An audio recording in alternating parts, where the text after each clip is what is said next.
kita akan melihat satu cuplikan video dari Kak Daniel yang sedang viral-viralnya di media sosial. Mari kita perhatikan dalam cuplikan video. Di patung. Ketika patung yang dibuat oleh manusia disembah. Wait.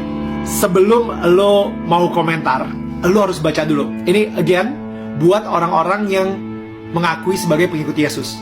Oke?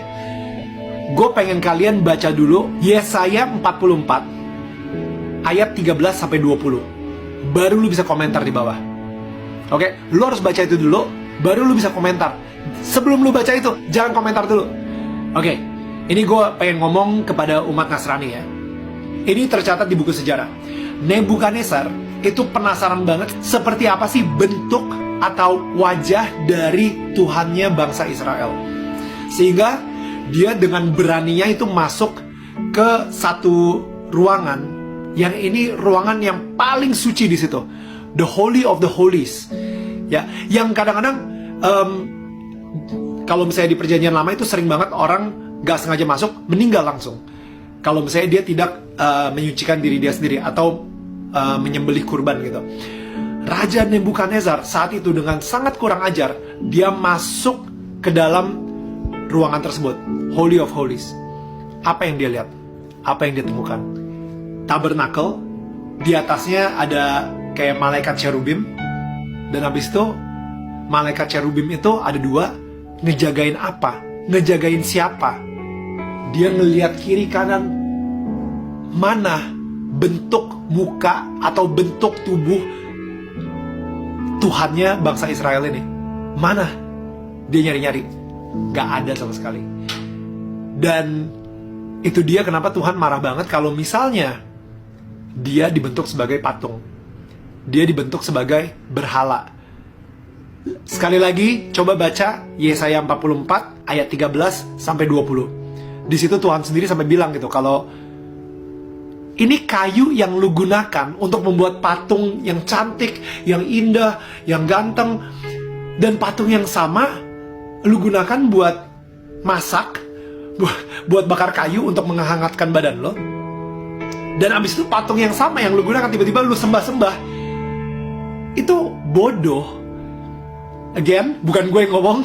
Yesaya 44 ayat 13 sampai 20. Right?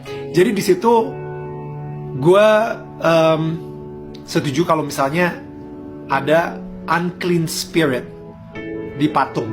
Oke? Unclean spirit ini lagi rame-ramenya di media sosial, dan mohon maaf ini membuat tersinggung beberapa teman-teman dari agama lain, khususnya Katolik. Dan untuk itu saya dalam bagian ini memberikan komentar. Ada dua komentar yang akan saya sampaikan dalam bagian ini. Yang pertama adalah saya setuju dengan apa yang disampaikan oleh Kak Daniel, apalagi dia memberikan pendapat ada unclean spirit itu ya yang ada di patung. Dan Kak Daniel juga mengutip dari Yesaya 44 dan gambaran-gambaran dari Nebukadnezar. Saya setuju dengan itu karena dalam Keluaran 20 pun mencatat bahwa jangan membuat patung dan menyembahnya. Allah sangat benci, Allah sangat jijik terhadap penyembahan berhala.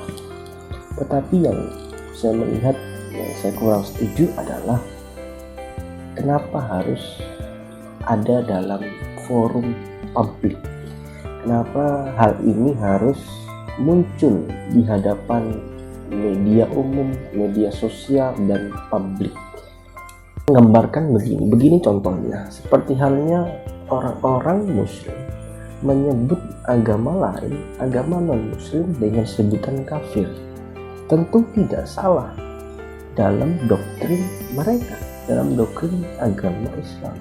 Tetapi ketika hal ini didengar dan muncul di publik, kita yang mendengar bahkan kita merasakan bahwa loh kok begini ya, dan menjadi sesuatu yang tidak pantas diucapkan. Nah, sama halnya dengan bagian di atas tadi tentang unclean spirit. Karena tidak semuanya memiliki yang namanya unclean spirit. Saya gambarkan begini, saya punya patung ini, saya punya gambar ini, saya punya bingkai, saya punya gambar salib dan juga ada gambar Tuhan Yesus sebagai patung di sini. Apakah ini punya unclean spirit? Tentu tidak. Karena ini apa?